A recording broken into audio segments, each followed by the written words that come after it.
এই বলে শাঁকচুন্নি যেই না কলসির ভেতর হাত ঢুকিয়েছে, সাথে সাথেই সে চিৎকার করে ওঠে। এই মাটির কলসিটা নিয়ে যা।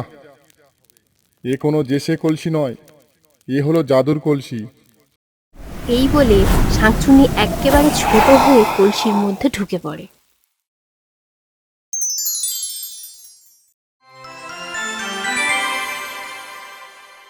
সে এক বহুকাল আগের কথা। নারায়ণপুর গ্রামে ছিল এক মস্ত বড় তাল গাছ, আর সেই তাল গাছেই বাস করত এক শাঁকচুন্নি। সে আবার মাছ খেতে ভালোবাসতো, তাই সন্ধ্যার পর সেই তাল গাছের নিচ থেকে কেউ হেঁটে গেলে শাঁকচুন্নি তার খাবার চুরি করে খেত। এমনকি কোনো কারণ ছাড়াই গ্রামের লোকেদের ভয় দেখিয়ে বেড়াতো। একদিন সন্ধ্যায় ভোলা হাট থেকে বাড়ি ফিরছিল। ধুর ধুর, এই কালুটাকে নিয়ে আর পারা গেল না। বেটাকে কত করে বললাম আজ দিনটা ছুটি করিস না, অথচ দেখো সেই ছুটি করে বসে আছে। একে রোববারের দিন, তার উপরে আবার দোকানে এত লোকজনের ভিড়। উফ, কালই বেটার একটা ব্যবস্থা করতে হবে। এইসব নানান কথা বলতে বলতে ভোলা খেয়ালই করেনি যে সে এসে দাঁড়িয়েছে গ্রামের সেই কুখ্যাত তাল গাছটার নিচে, যাতে নাকি বাস করে এক ভয়ঙ্কর শাঁকচুন্নি। ওরে বাবা, ওই তো সেই তাল গাছটা। সন্ধেও তো হয়ে গেছে দেখছি, বোধহয় আজ বাড়ি ফিরে যাওয়া হলো না। হে ভগবান, রক্ষা করো আমায়। রাম রাম রাম রাম রাম রাম রাম রাম রাম রাম রাম রাম। ভোলার মুখে রাম নাম শুনে তাল গাছের ওপর থেকে শাঁকচুন্নি প্রচণ্ড রেগে বলে, এই কে রে, এই সন্ধ্যার সময়? তোর সাহস তো কম নয়, আবার আমার গাছের নিচে এসে তেনার নাম নিস। তাল গাছের ওপর থেকে এমন কথা শুনে ভোলা একেবারে ভয়ে আঁতকে ওঠে। কে কে কে তুমি?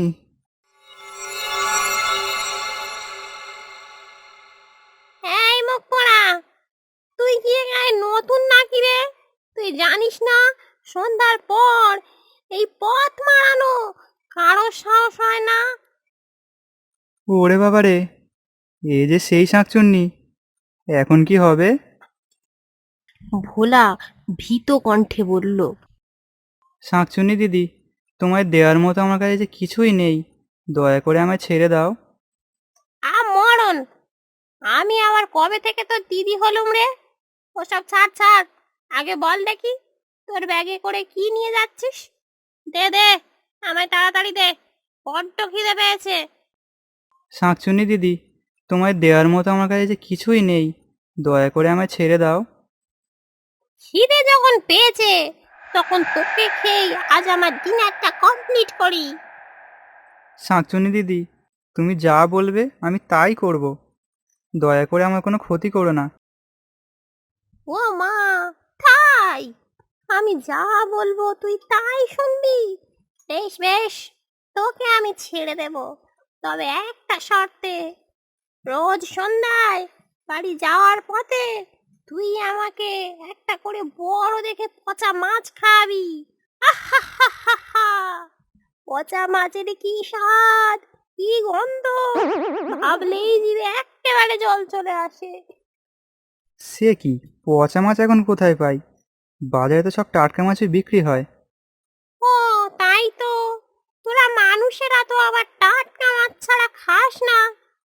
আচ্ছা, কি আর করা যাবে, তাহলে তাই নিয়ে আসবি। তাহলে এখন যা, দূর হ আমার চোখের সামনে থেকে। শাঁকচুন্নির হাত থেকে ছাড়া পাওয়ার পর তাকে আর কি আটকায়? শাঁকচুন্নি কিছু বলার আগেই সে প্রাণ হাতে নিয়ে দৌড় দেয়। চাপ বাবা, এ যে একেবারে পড়ি কি মরি করে দৌড়ালো! আমি কি এতটাই খারাপ দেখতে? সবে যে 16 বছর বয়স, বেঁচে থাকলে আবারও একটা বিয়ে করতাম, সংসার করতাম। কি বন্ধুরা, তোমরা কি বলো?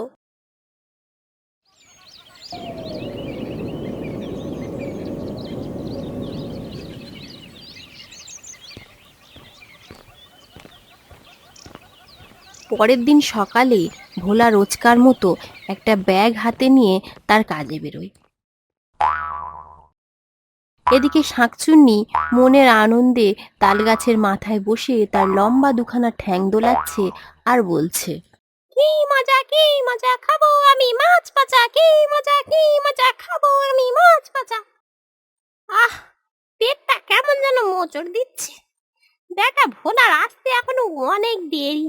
যাই, কিছু দূরে তো ঘোষেদের পুকুর, কতগুলো মাছ খেয়ে আসি।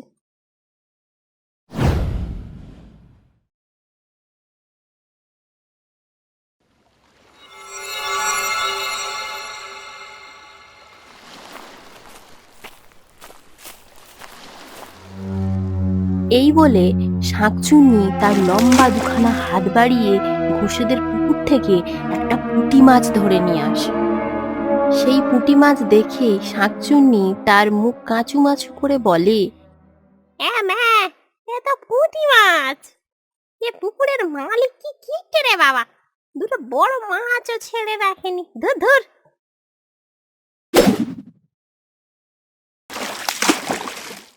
এই বলে শাঁকচুন্নি পুঁটি মাছটা ছুঁড়ে জলে ফেলে দেয় ও আবার উড়ে গিয়ে সেই তাল গাছের মাথায় বসে। ভোলার অপেক্ষা করতে করতে দিন গড়িয়ে রাত হয়ে যায়।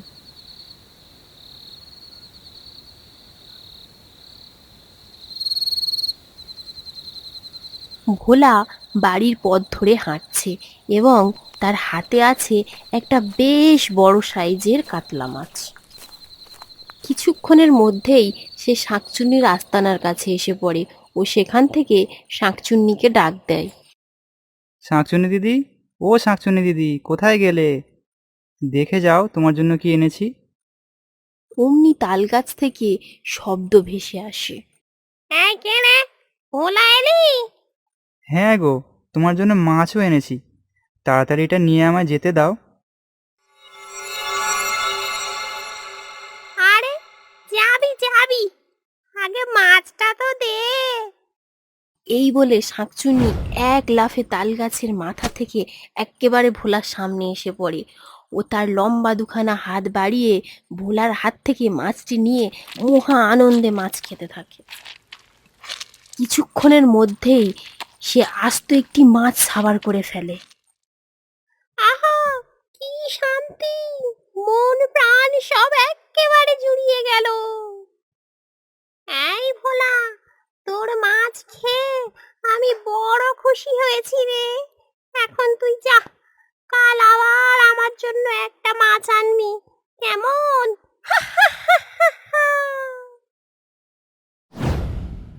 শাঁকচুন্নির কথা শোনা মাত্রই ভোলা সেখান থেকে দৌড়ে পালায়।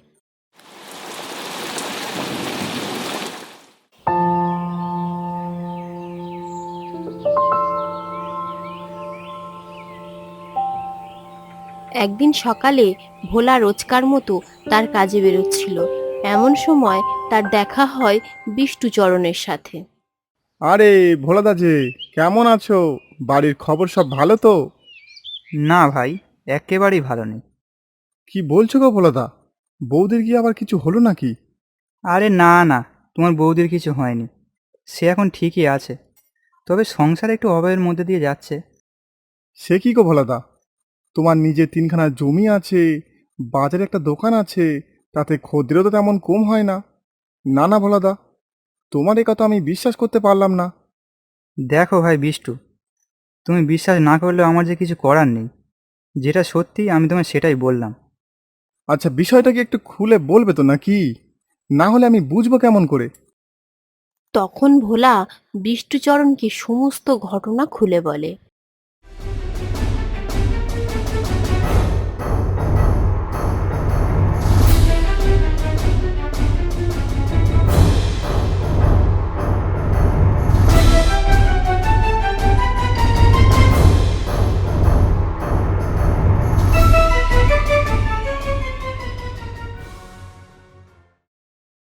সে কি গো ভোলাদা, শেষে একেবারে শাকচুন্নির কবলে পড়লে?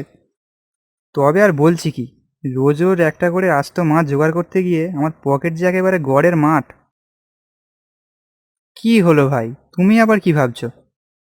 হুম, আচ্ছা ভোলাদা, আমার কাছে একটা ভালো ওঝার সন্ধান আছে, তুমি ওনার কাছে গিয়ে একবার দেখতে পারো। উনি নিশ্চয়ই এর একটা কিছু সমাধান বের করতে পারবেন। বলছো? তা কবে যাবে বলো? তুমি বরং আজই চলো। আজ আর তোমার দোকানে গিয়ে কাজ নেই। আচ্ছা, চলো তাহলে। এই বলে তারা দুজনে ওঝার কাছে যাওয়ার জন্য রওনা দেয়।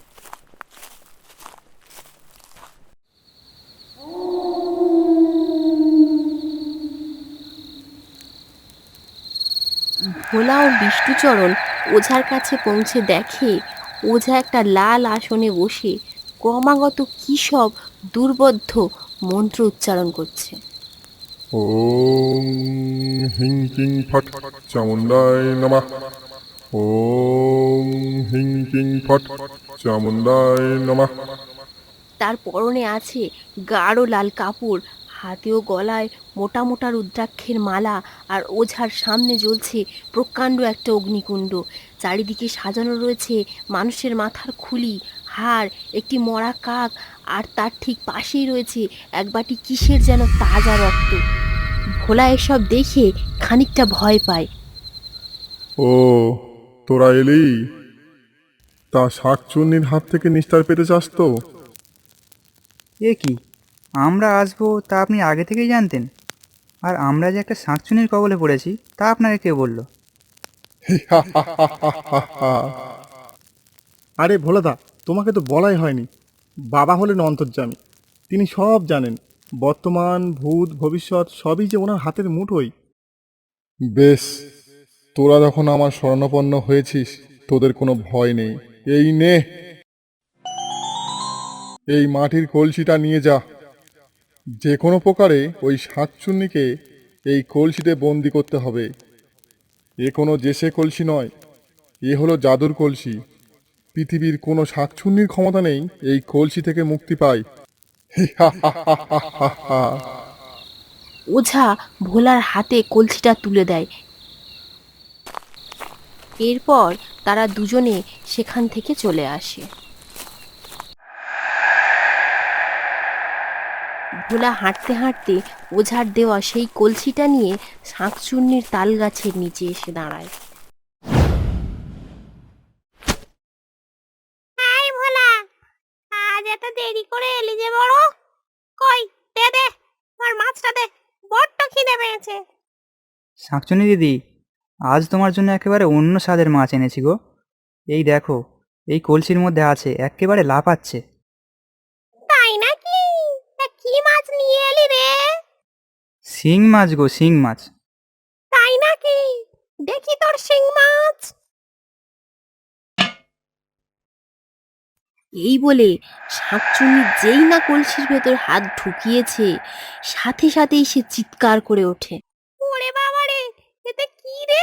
উহুহুহু! এই বেটা, আমার সাথে মশকরা করছিস?